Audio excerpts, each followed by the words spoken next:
Maintenant, on accueille la meuf à la permanente sur scène. Parfait. Merci Isabelle. Je pense qu'on peut l'applaudir.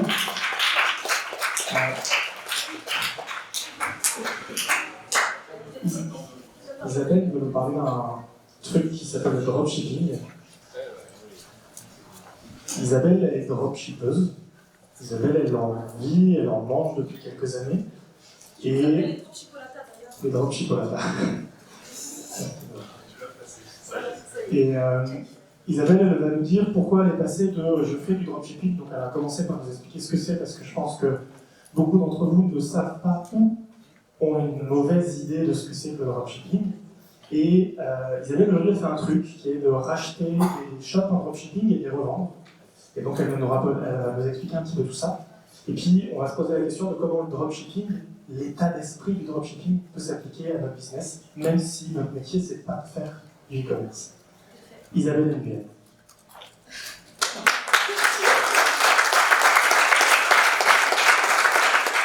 Déjà, bonjour à tous.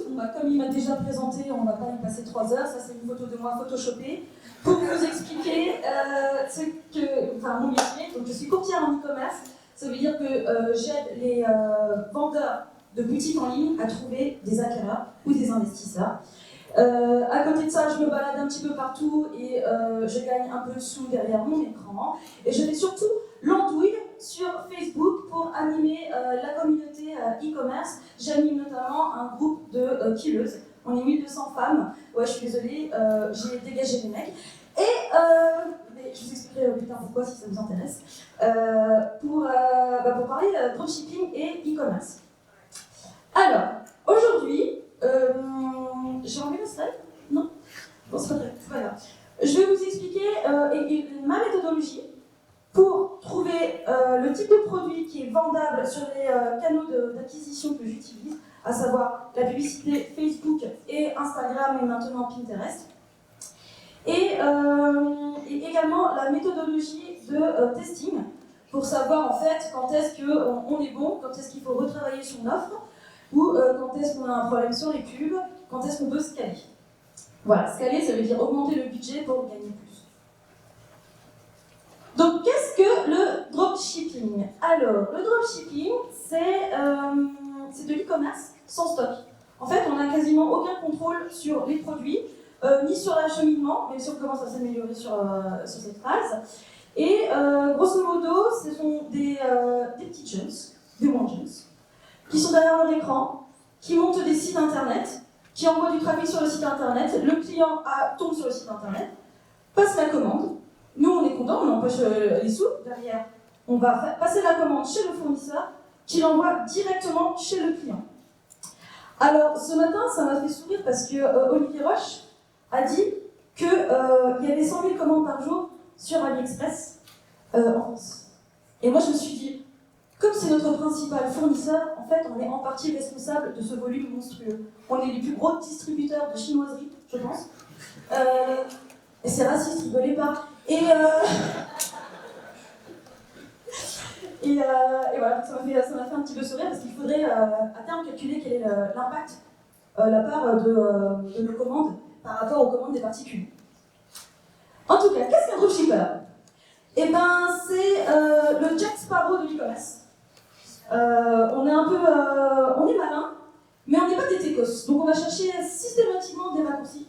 On est aussi des fausses feignasses, des faux paresseux, parce qu'on croit qu'on va à un moment donné arrêter de travailler et pouvoir toucher l'argent, alors qu'en réalité, on continue de bosser comme des Chinois.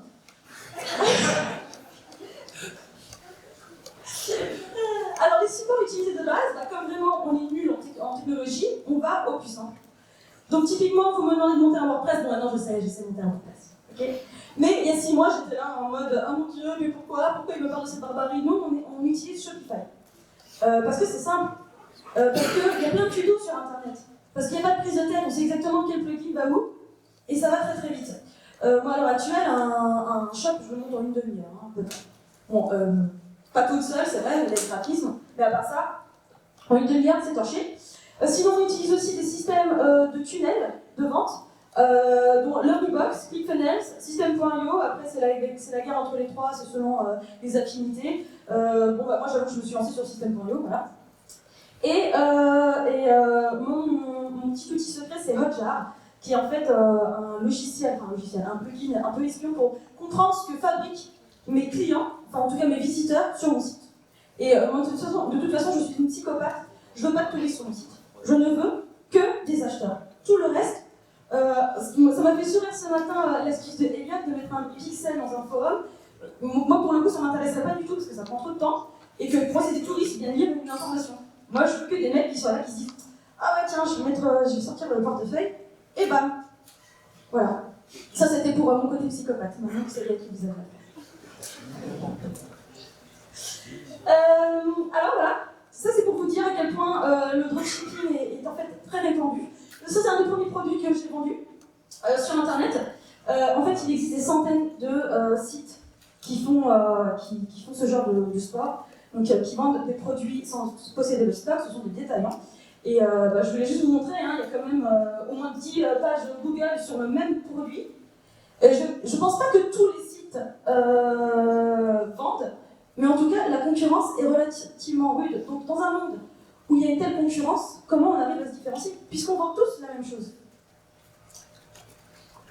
Et voilà, je vais aussi vous donner des exemples de sites qui cartonnent en France, qui sont des sites généralistes, ce que j'appelle des sites dégueulasses. Soyons honnêtes. Vous tombez dessus, vous allez voir, c'est des généralistes, il y a de tout. Il y a des sacs à dos anti-vol, il y a des clés USB, là encore, ça a un rapport. Il y a des poêles anti-adhésives. Il y a des gammes amincissantes, c'est un fourre-tout et des fois c'est même pas catégorisé. C'est vraiment vous tombez sur un fourre-tout. Donc ça c'est pour ceux qui fonctionnent vraiment bien. Et puis sinon, si vous voulez voir directement le classement des meilleurs Shopify au monde, ça ne veut pas dire que tous sont en dropshipping, attention, mais les meilleurs Shopify au monde, la liste se trouve sur xparito.com. Ça c'est génial, c'est typiquement la liste de sites à espionner. Voilà, alors comment on fait en dropshipping pour trouver des idées de produits à vendre? Et vous, comment vous pourriez l'appliquer si vous avez déjà votre propre catalogue, vous inspirer pour trouver de la donnée si vous n'avez pas accès à des études Nielsen, etc. Comment faire pour trouver des produits complémentaires pour construire vos offres comme le feraient les dropshippers? Nous, on a besoin de connaître en fait les tendances. Donc, à part Google, il y a Google Trends déjà sur les requêtes des mots-clés. Mais là, vous utilisez des outils comme SellerPulse qui vous permet en fait de trouver des produits qui se sont vendus ces derniers jours. Donc, SellerPulse, pourquoi c'est très puissant? Parce que ça calcule en fait la rapidité de vente. Donc, en fait, ça scrape tout AliExpress. Et vous pouvez carrément trier et dire bon, SellerPulse, je veux que tu me sortes tous les produits qui ont eu au moins 50 unités de vendus ces 3 derniers jours. Ça permet de trouver des trucs qui se vendent là immédiatement. Parce que le jeu du dropshipping en même temps, c'est d'aller le plus vite possible. C'est de lancer une offre très très rapidement. Le meilleur combo, c'est quand on met c'est quand il y a un nombre de commandes minimum. Alors là, je mets un nombre à 5000, mais en réalité, si vous mettez par exemple juste à 1000, ça veut dire que ça commence à peine. Et que vous observez la traîne du produit augmenter, vous allez être lanceur sur le marché. En plus, il y a une option de géolocalisation, donc vous pouvez en fait espionner les volumes par pays. Et alors le meilleur combo, c'est de trouver un winner, par exemple, je ne sais pas si vous parlez par anglais par exemple, vous trouvez un produit qui commence à se vendre très très bien à l'international et vous vérifiez si, oui ou non, il se vend en France. Ah, il ne se vend pas en France, mais alors là les gars, il faut y aller, il faut foncer. Hein. On prend un concurrent anglais, on ajuste, ok, on traduit, on ajuste, on fait son petit marketing et on lance. Voilà ce genre de technique. Qu'est-ce qu'on fait d'autre? C'était quoi la slide d'après? Voilà. SellerPulse, c'est aussi cool pour une chose. C'est que les Chinois, ils sont quand même, comme on fait du dropshipping, ce sont eux en fait qui sont responsables de leur stock. Donc c'est eux qui prennent les risques financiers. Et normalement, quand on est intelligent, on ne prend pas des risques financiers comme ça à la bouglette. On réfléchit un peu à ce qu'on va vendre. Donc, qu'est-ce qu'on fait? Eh bien, une fois qu'on a repéré le produit qu'on aime, on va aller chercher l'idée de la boutique sur AliExpress et on va aller regarder sur SellerPulse qui nous permet en fait de classer les ventes de ce vendeur sur AliExpress. Et du coup, on voit les volumes de vente. Et ça nous permet en fait de construire une offre complémentaire. Et donc d'essayer très rapidement des upsells. Donc ça veut dire qu'on vend un produit supplémentaire ou des downsells, le produit supplémentaire moins cher, et construire ainsi une offre en marketing. Et Sellerball fonctionne également sur Amazon. Donc voilà, ce qu'on peut faire quand on n'a pas accès à des données en direct live, sur Nielsen, etc. Et en plus, pour ceux qui font vraiment du dropshipping, qui fait du dropshipping ici, dans la salle? Ah ouais, bon bah voilà, pour toi, l'astuce pour vous, c'est qu'en plus, en faisant comme ça, en choisissant les produits d'une même boutique, ça permet l'envoi depuis un même fournisseur et ça diminue les problèmes de SAV. Donc du coup, c'est cool, quoi. Au niveau des bundles, il n'y a presque plus rien à gérer. Voilà. Et le SAV, c'est quand même c'est notre bête noire. On s'améliore, mais c'est notre bête noire. Alors, les autres qui dépotent. Nous, on est vraiment, pour le coup, je vous dis, on prend toujours des raccourcis. On se dit marketeux, mais en fait, on ne comprend rien. Donc, ce qu'on fait, c'est qu'on teste systématiquement ce type d'offre sur nos audiences. La première offre, elle s'appelle Quantity Breaks. Le Quantity Breaks, c'est quand vous vendez la première unité au prix affiché, enfin, c'est un prix barré généralement, sauf qu'on est chez Beurre, hein. 2 unités moins 10%, 3 unités moins 15%, et peut-être que votre maman en veut aussi, 4 unités moins 20%. Voilà. Ça, c'est le Quantity Breaks. Je crois que j'ai mis un exemple de Quantity Breaks. Voilà. Ça, c'était un super winner récemment, pendant la Saint-Valentin. C'est affiché ici. Voilà. Grosso modo. Ensuite, ce qui marche extrêmement bien, c'est l'édition limitée l'édition limitée. C'est-à-dire que là, c'est maintenant ou jamais. Tu l'achètes maintenant ou jamais. Alors, généralement, par exemple, quand vous vendez de la mode, je vais t'arriver, la personne, elle a été attirée par un sac jaune, elle le rajoute au panier, et hop, vous lui dites, et attends, j'ai la version noire. Et le noir, pourquoi la version noire? Parce que finalement, nous, les filles, on a combien de sacs à main noirs, on a combien de robes noires, on a combien de rouge à lèvres rouges, on a combien de... Voilà. Bref, on sait que c'est le modèle qui se vend à peu près le mieux, donc c'est l'une des offres qui fonctionne le mieux quand on est dans les accessoires de mode. Ensuite, on peut faire ce qu'on appelle un bundle. Qu'est-ce qu'un bundle? C'est quand on regroupe plusieurs produits ensemble. Donc, vous avez acheté votre vernis à ongles, et bien vous allez acheter aussi le pinceau, le base coat, la top coat, la lampe UV, et donc vous étiez venu pour dépenser, vous n'étiez pas venu pour acheter, déjà vous étiez sur Facebook tranquillou, en train de regarder Netflix, vous avez scrollé et vous êtes tombé sur ma superbe pub. Vous êtes venu pour acheter un vernis à ongles à 10 balles, et en fait vous claquez 120 balles à la fin parce que je vous ai vendu le super bundle, le super pack pour faire votre manicure de A à Z.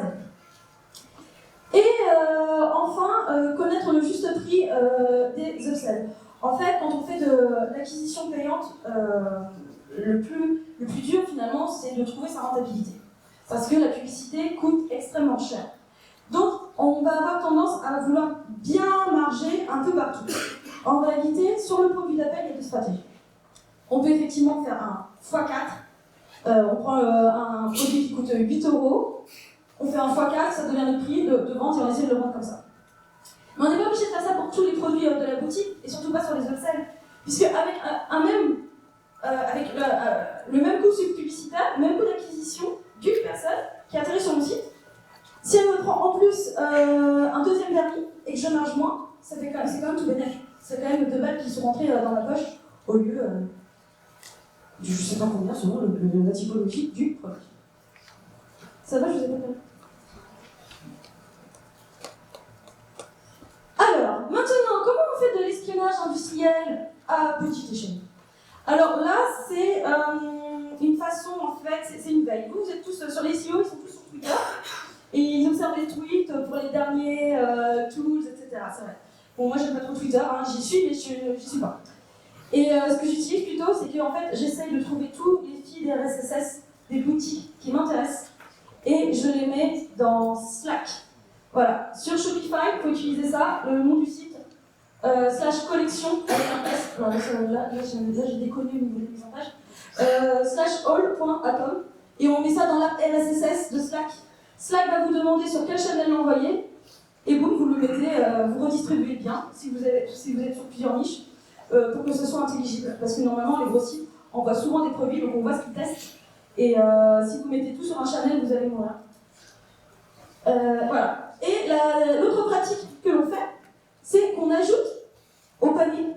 On va chez les sites concurrents. On fait add to cart. Hop, parce que le but du jeu, c'est qu'on soit derrière remarketé, qu'on revoie à nouveau leur pub. Comme ça, on étudie leur tunnel de vente.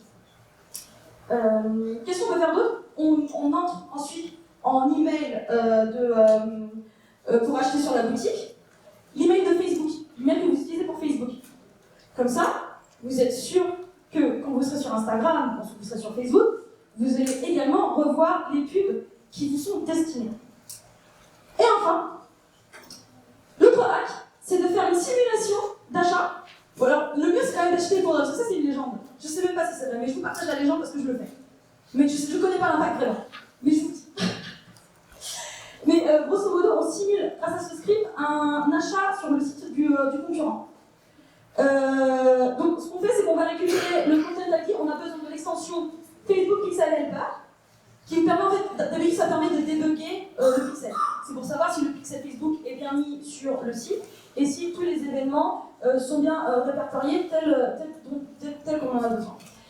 Là, ce qu'on fait, c'est qu'on va chercher du coup, on ajoute au panier le produit qui nous intéresse, on va sur Pixel Helper, on prend le content ID, on bidouille tout ça, le code pour que ici ce soit le content ID dans la formule, le vrai prix, la devise, là je me suis trouvée, c'est en haut, combien d'items achetés, et hop, le pixel se met à jour, et il marque, là je sais pas combien il y a, il n'est pas écrit. Imaginons qu'il y a 2 pixels, bah, il y en a un troisième qui apparaît, et ça vous permet en fait d'être targeté sur, de voir que Facebook vous considère comme des acheteurs sur Facebook. Et en fait, les acheteurs sur Facebook, quand vous êtes considérés comme acheteurs sur Facebook, vous êtes nos meilleures cibles. Parce que quand on fait de la publicité sur Facebook, pour avoir des clients, on vient à Facebook, allez nous chercher des acheteurs. Tout le reste, les cliqueurs, les touristes qui regardent les vidéos, tout ça, moi, ça m'intéresse pas. Je veux que des gens qui sont là pour dépenser. Je n'en ai pas pistolet sur la tempe, attention. Hein. Ça, c'est le... Alors, le format que je préfère, vraiment, c'est le Monopoly. Moi, j'ai tenté le format généraliste avant, tout ça, j'ai pas envie de jouer. Voilà. Parce que c'était trop le bazar, parce que j'avais trop honte, parce que j'arrivais pas à me marketer derrière, tout simplement. Je sais pas comment ils font les gros sites, même avec le mailing, une fois que tu achètes sur le site et que tu reviens sur le site et que tu te rends compte que c'est un Jiffy, je sais pas. C'est mes biais personnalisés. Là, le performance c'est le produit. Alors, le plus célèbre en ce moment, je suis sûre que vous avez tous vu cette pub. C'est High Smile. High Smile, c'est un cas très très intéressant à étudier parce qu'ils ont des techniques de pub incroyables. Alors, évidemment, c'est une machine de guerre, hein, ils ne sont pas tout seuls, et je pense que c'est une agence qui va. Mais par exemple, ils font de la pub à partir de plusieurs pages Facebook.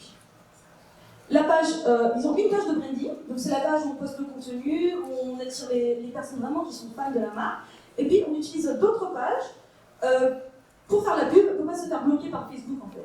Parce que quand on va trop vite, quand on se calme trop vite, on risque de se faire ban, quand on n'a pas répondu à un de nos clients, on risque de se faire ban, quand on va... Bref, Facebook est aussi là pour faire en sorte que l'expérience client soit la meilleure possible pour les utilisateurs, et bon bah... Nous, on sait qu'on n'a pas toujours WordPress. On trouve des moyens de contrôler ça. Voilà. Alors, les avantages, c'est que du coup, les gens qui arrivent sur le site, ils n'ont pas besoin de réfléchir. Ils n'ont pas un catalogue de 10 000 produits à leur disposition. Ils arrivent, c'est un truc pour te blanchir les dents, et à la limite, tu as besoin d'un dentifrice. Ça va, au niveau du choix. Donc voilà, et donc, du coup, ça nous fait des taux de conversion vraiment sympathiques. Et c'est surtout le meilleur format quand on fait du marketing d'influence. Parce que, pareil, il ne faut pas laisser l'opportunité aux gens de réfléchir. L'inconvénient, c'est qu'au bout d'un moment, ça s'épuise quand même. Parce que les sites sont détectés, la concurrence, vous avez vu, de techniques d'espionnage, apparaît. Et donc, du coup, les pubs deviennent trop chères, donc on coupe. C'est ce qu'on appelle un produit épuisé. En réalité, les produits ne sont jamais épuisés. Moi, quand on a fait l'expérience, j'ai coupé plein de shops, j'ai coupé plein de produits, pour me rendre compte que derrière, il y a des gens qui viennent me demander de vendre leur shop avec ce produit-là en route. En fait, je me suis juste fait tuer par la concurrence. C'est tout ce qui s'est passé. Par contre, ce genre de chips, oui, des chips, je sais pas ce que j'ai fait. Ce genre de shops sont carrément évolutifs, dans le sens où on peut les transformer en niche derrière. les personnes qui veulent se blanchir les dents, il y a d'autres formats pour se blanchir les dents, je suppose. Il y a des brosses à dents, il y a la poudre de bambou, il y a ce genre de choses. Donc voilà. Alors, moi, les précautions que je mets en place, et que vous feriez mieux de mettre en place sur le site parce qu'on est quand même des saletés de pirates, clairement. Hein, je dis, moi, je sais pas si vous savez, mais notamment les Singapouriens, et si avec des Singapouriens on serait tranquille, mais on a des alarmes Kickstarter, ok. Et on sait très bien que dans les 60 jours d'une campagne, à la fin d'une campagne, qui a été financée extrêmement rapidement, on sait très bien que les Chinois auront développé un produit. Ce ne sera pas le même, mais il sera similaire et répondra à la demande. Donc voilà, il faut extrêmement. Donc en tout cas, ce qu'il faut faire, c'est que là, en ce moment, il y a Ecflow qui nous permet de bloquer les IP des pays où vraiment ce sont des pirates, de la pure piraterie. Parmi eux, les Philippines, mes compatriotes les Vietnamiens, mes amis les Marocains, enfin voilà, couscous et bol de riz, c'est génial. Et je rigole. Je vous ai pas dit, mais je fais beaucoup de blagues racistes. Après, on met aussi en place des techniques de dissuasion pour ne pas se faire piquer le contenu. On sait comment sont les concurrents. Je suis désolée, hein, c'est vraiment une image de la piraterie sur Internet. On met une page légale. On prévient qu'on va mettre des DMCA s'il y a de l'aspiration de contenu. Et puis, il y a même un site finnois, finlandais, je ne sais pas comment on dit, qui a mis, au niveau du footer, parce que personne ne lit le footer, ne dites pas que vous allez sur des sites et que vous lisez le footer. On s'en fout, ça c'est pour les SEO, c'est pour les footprints, c'est pour... voilà. Il y en a un qui a quand même mis « If you copy us, we will go after the family. » Je vais brûler ton site sur 10 générations, t'as compris? Donc voilà, ça ce sont mes petites techniques de dissuasion, c'est de la bonne chose.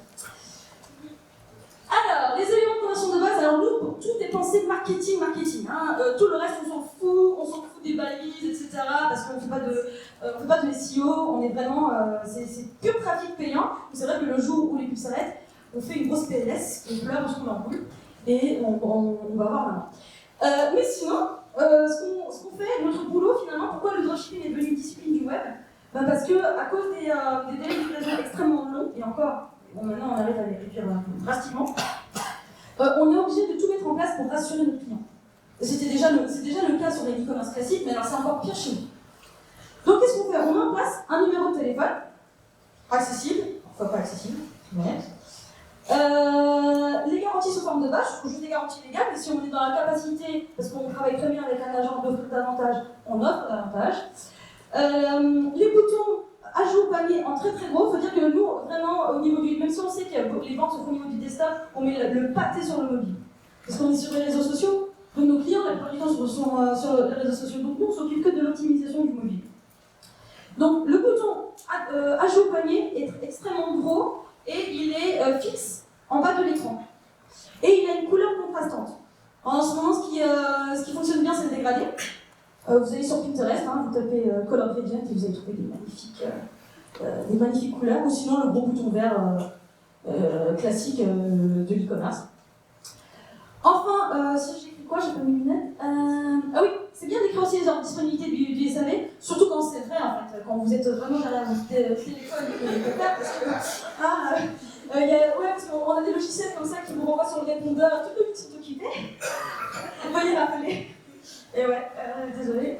Je suis pas sûre de vouloir que cette conf soit diffusée. Hein. Comment suivre sa commande, c'est extrêmement important parce que dans l'absolu, c'est quand même. On est là pour assurer les surtout on expédie vraiment nos commandes. Donc le but du jeu, c'est quand même que le client puisse savoir où on en est, est-ce qu'on en est à l'étape d'expédition, où est le colis. Des avis consommateurs, bon, c'est mieux quand ils sont vrais. Franchement, mettez des vrais parce que c'est illégal le métier. Toutes les fiches de produits sous forme de bullet points et si possible mettez un gif, mettez des images pour intercaler. En fait les gens lisent rien. Mais bon voilà le format qui fonctionne c'est des bullet points, quelques images. Souvent le gif c'est un petit morceau de la vidéo qu'on a tourné en pub. Voilà. Une bonne cause, parce que la bonne cause c'est toujours chouette, enfin, on se sent, on est plus enclin à donner de l'argent quand derrière on sait qu'il y a une cause soutenue. On a des apps qui en automatique reversent aux associations et qui envoient le justificatif au client. Donc franchement, voilà, au moins nous, ça nous donne bonne conscience. Hein, c'est pas gentil de plus de Et, et la livraison, elle est offerte. Elle est jamais gratuite, elle est offerte. Attendez, elle sort de notre poche, de la poche du fournisseur. On vous l'offre. Donc voilà, les termes sont importants. Et la vidéo, donc la vidéo de la pub, la petite astuce que j'ai donnée à Performance Web à Genève, c'était que vraiment, vous postez la vidéo sur Facebook et vous faites un embed sur votre boutique. Comme ça, vous pouvez enregistrer les audiences des personnes qui ont vu la vidéo sur votre site. Si vous utilisez d'autres canaux d'acquisition, par exemple, ça permet de faire un bon cross-canal et de retargeter ceux qui regardent vraiment la vidéo. Voilà. Et il y avait deux cases, je les ai pas mises. Bon, c'est pas grave. C'était peut-être trop la case. Finalement, au niveau de l'acquisition de trafic, les deux seules questions qui comptent quand je lance une pub, c'est vraiment ont-ils acheté et sommes-nous rentables. Dans la première phase, c'est toujours mieux quand tu commences à gagner de l'argent tout de suite, mais ça c'est un mythe. Les premières semaines, ce qu'on vise, c'est le break-even.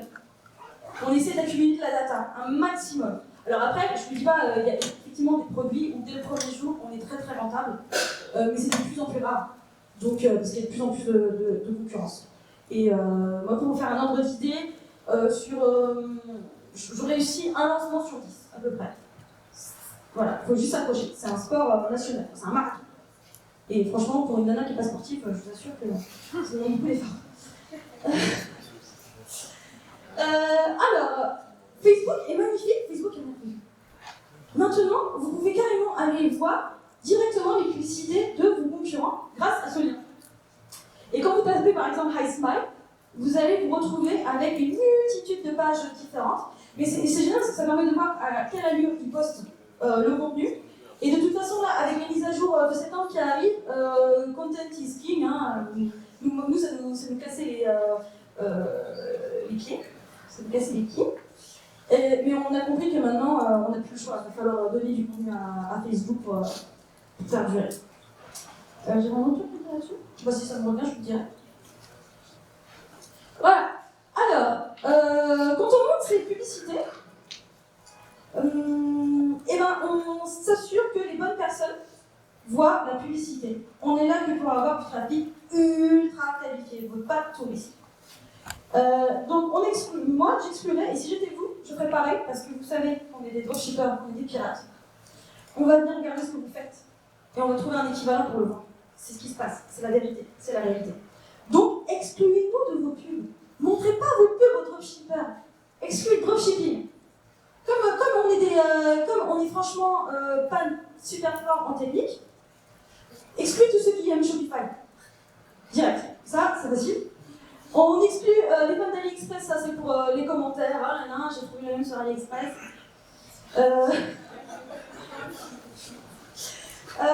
Online advertisement, bah ouais, parce que typiquement, les mecs qui savent faire de la pub, généralement, bon, s'ils sont pas sur Shopify, s'ils sont pas encore désignés comme fans de dropshipping, ils pourraient pas mettre leurs concurrents, donc eux, on s'en moque. Et Ads Manager, ça veut tout dire, hein, les mecs, ils aiment gérer des publicités.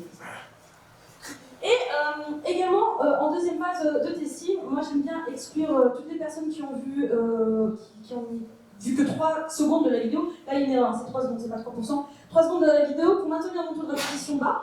Et donc, maintenir mes CPM bas pour pas que j'ai à refaire des créatives tout le temps. Et comme ça, je suis sûre que eux, ceux qui ont vu juste vite fait la vidéo, donc ça les intéresse pas, ne la revoient pas. J'ai pas besoin de repayer la pub pour ça, vu que je paye au taux d'impression. Et moi, j'exclus les personnes qui ont déjà interagi avec ma page.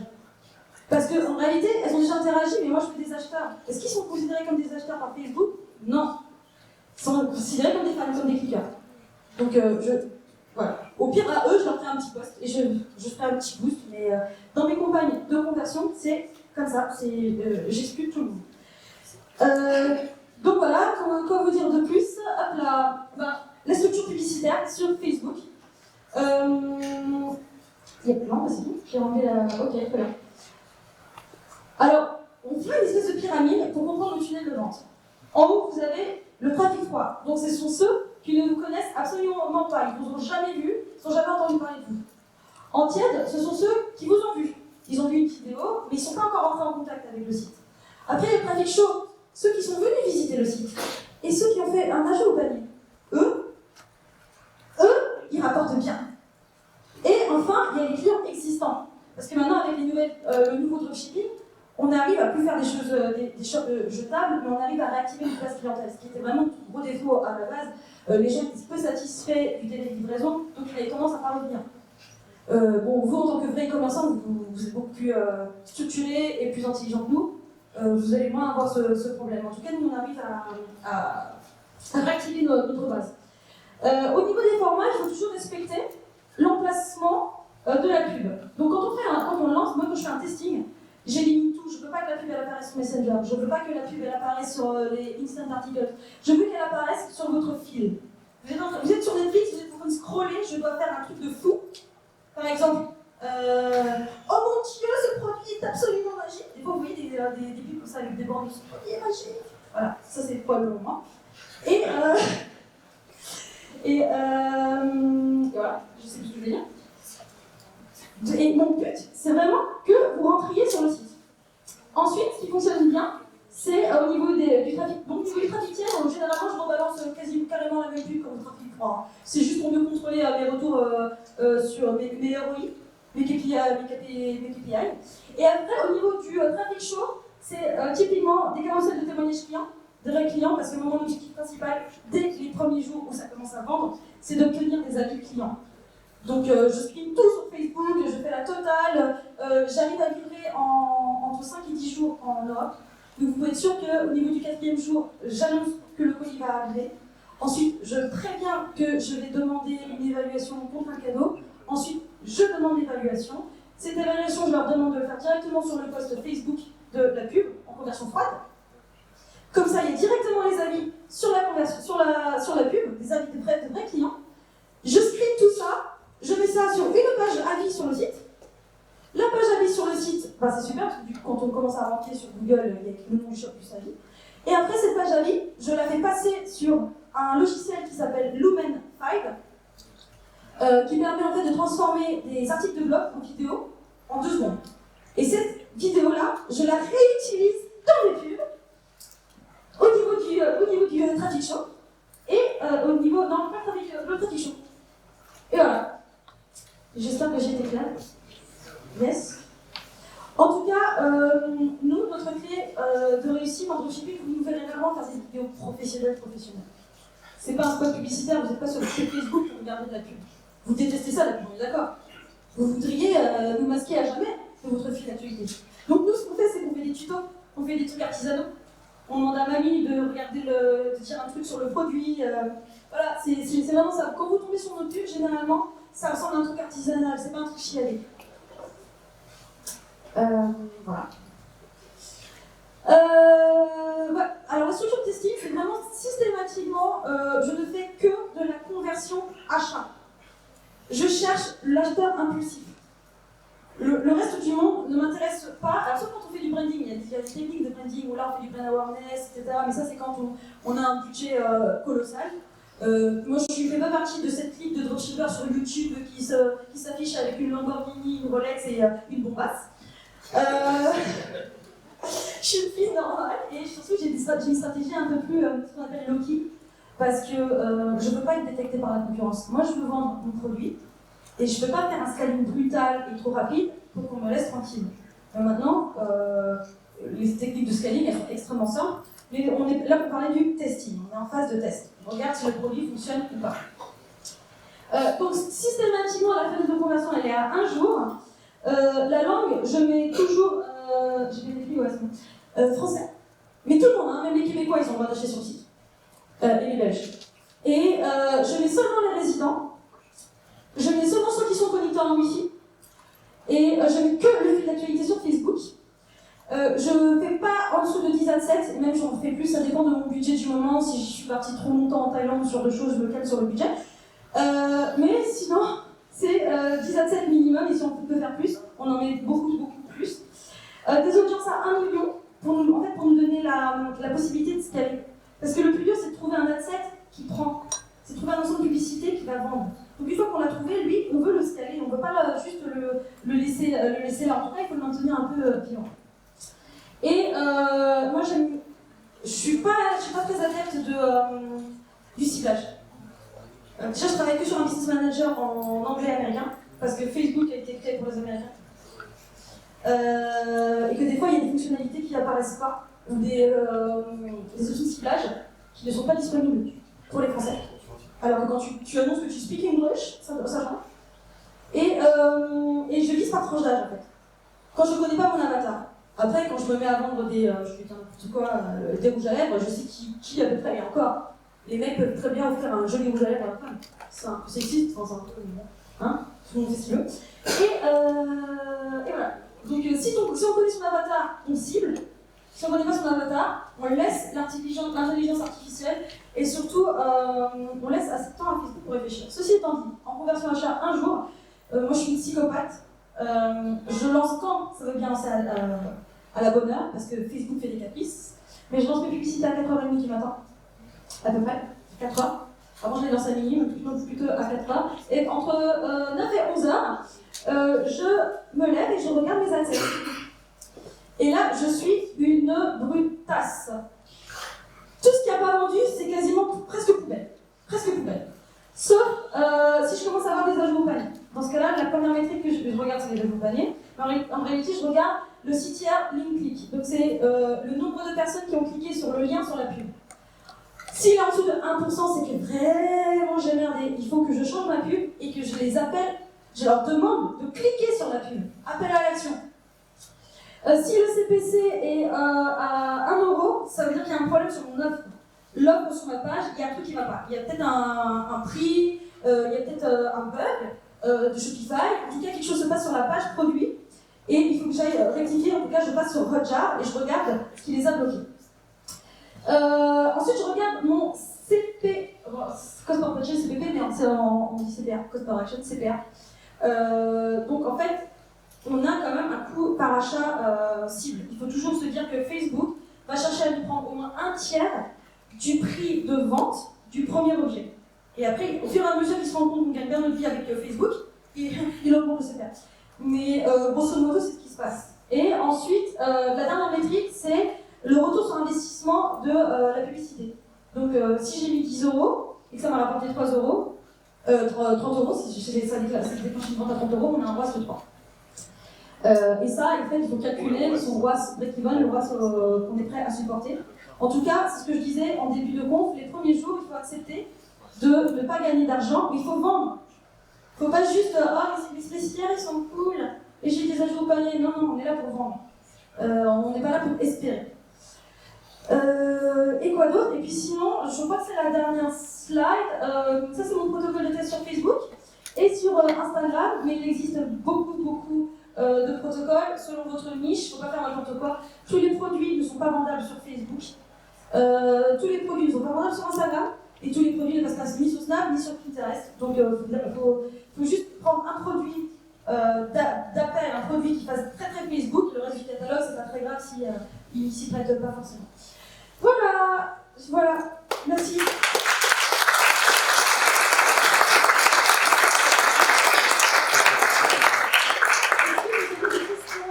Merci Isabelle. Juste un petit truc en aparté, si certains d'entre vous ont été un peu choqués. Voilà, l'idée de ce que montre Isabelle, c'est... Oh, mais... Au pire, ce sera un immense bip, le replay de la vidéo. Mais l'idée, voilà, c'est de... Elle vous montre le cas extrême. Ce qui est intéressant derrière, c'est de voir, il y a plein de tips quand elle vous parle de à quel moment le CPC il est trop haut, à quel moment il est trop bas, comment viser. L'idée, c'est que vous en tiriez des conclusions pour vos shops à vous et voir comment développer vos shops. Et c'est en regardant des cas extrêmes qu'on arrive à tirer du coup des analyses glissées et on va dire plus consensuelles pour vos business. Voilà. Ce petit mot disclaimer au cas. Merci Patrick. Acheter. Moi j'avais une question par rapport à ton ciblage dans le Wi-Fi. Ouais. Pourquoi tu mets Wi-Fi? Parce que empiriquement, j'ai remarqué quand tu fais le split, là, quand tu regardes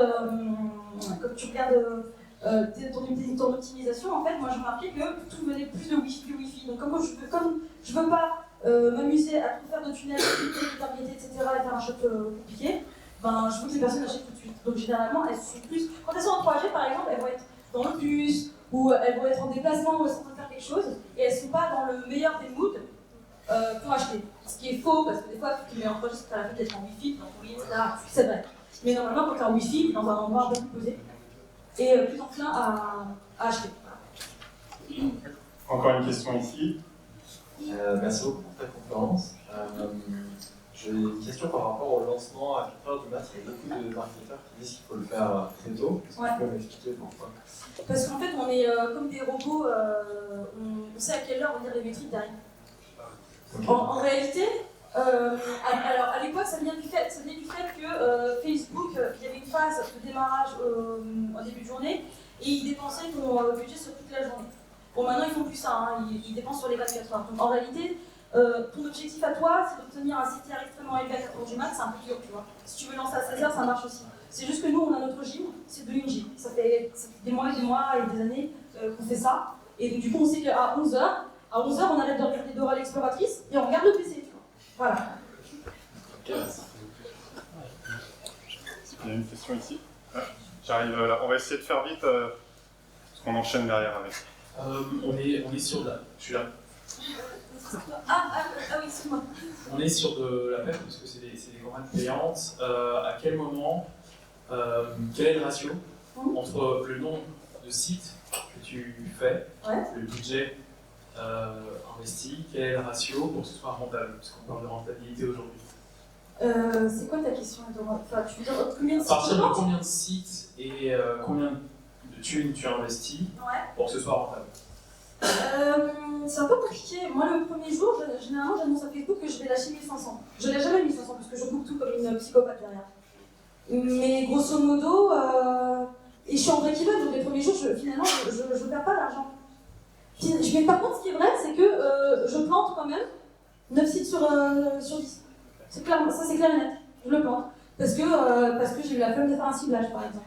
Et ça, c'est de ma faute. Fais les choses dans les cordes. Des fois, je teste des trucs. Je devrais pas tester, je devrais suivre mon protocole. Mais maintenant, des fois, je touche Facebook va montrer ma publicité à une poche d'audience qui a déjà été décidée par les concurrents. Ça, c'est compliqué. Quand tu es un lanceur, tu es un peu plus tranquille. Mais quand tu vas aller chercher, quand tu vas prendre les winners des autres, ben, ça se trouve, ton aspirateur à point noir, là, j'ai été montré à cette audience. Tu vois? Voilà. Isabelle, j'ai une question d'un conférencier. Attention. Aïe. Non, petite question. En fait, moi j'ai trouvé super tous les tips marketing que tu as et c'est génial parce que il y a plein de petits outils qu'on oublie des fois quand on est dans d'autres business. Et ma question, elle est pourquoi toute cette finalement expertise et tous ces points assez précis sur la partie marketing, tu les mets pas à profit sur d'autres types de business que sur un site qui va avoir une durée de vie hyper courte, sur des produits qui ont une durée de vie aussi très courte. Voilà. Bah, écoute, ça c'est l'évolution des dropshippers qui ont commencé en même temps que moi. On passe en schéma plus classique, en tout cas en mode de livraison extrêmement rapide et on développe vraiment des sites de niche. Donc c'est fini le côté, enfin on continue parce que ça ramène de l'argent, tu vois, mais les monoproduits jetables, mais par contre l'optique c'est vraiment de les développer et de créer des sites de niche derrière et d'en faire une marque qu'on puisse après aller redistribuer, je sais pas moi, chez Sephora, chez Carrefour, c'est le but. Et il y a des marques qui ont commencé comme ça en dropshipping, elles ne diront plus jamais, ça s'est passé sous les oubliettes, mauvaise presse de dire ma marque a commencé en dropshipping. Mais c'est le cas, il existe des marques qui ont commencé ainsi et qui sont maintenant institutionnelles. Donc effectivement, c'est le but, c'est notre rêve à tous en fait, parce qu'on est trop dans le jetable et on essaie de se professionnaliser. Je crois que j'ai encore une question par là, ce sera la dernière en revanche. Merci. Bonjour. Alors moi je ne connaissais pas du tout ce principe. Moi j'ai plus une question d'ordre logistique déjà. Ouais. Comment ça se passe? Donc tu trouves une idée de produit, tu crées un site internet vitrine. Ouais. Et donc tu dis à tes fournisseurs que tu trouves en Asie par exemple, ils sont au courant et comment ça se passe par exemple à la gestion des stocks? Si tu as un client qui reçoit ton produit directement envoyé par le fournisseur, si le client il n'est pas content, qu'il veut le renvoyer par exemple. Alors, il y a plusieurs questions donc, dans ta question. Mon fournisseur, il existe des logiciels qui passent automatiquement les commandes pour nous. Et en fait, on a une interface qui lui dit, en fait, on fait du dropshipping, tu ne mets pas de branding dessus, rien du tout, et tu me l'envoies le plus vite possible. Donc ça c'est quand tu ne connais pas encore ton fournisseur. Et quand tu as déjà un fournisseur, il te connaît, tu le préviens, tu lui dis regarde, je vais tester ça, et tu le préviens quand tu commences à scaler, que tu commences à faire du volume, pour négocier le prix à la baisse, pour pouvoir supporter la hausse du CPA. Il y a aussi du dropshipping avec Amazon. Dropshipping avec Amazon, c'est cool. Ça, nous, on le fait facturer en supplément, en fait, parce que c'est un service express. Et on dit que c'est parce que notre stock est sur Amazon. Et pour répondre à ta question, au niveau du SAV, quand on a un vrai problème, en fait, on laisse les personnes garder la marchandise. On leur dit, on vous fait cadeau, on est vraiment sincèrement désolé, et on renvoie autre chose. Ou alors, on offre un bon d'achat sur la boutique. Voilà. Mais bon, il y en a quelques-uns qui se font quand même, qui prennent le retour chez eux, qui s'en servent pour organiser des concours, ou qui renvoient en expédition express aux clients. Donc tu vois, t'as tous les schémas. Merci beaucoup Isabelle.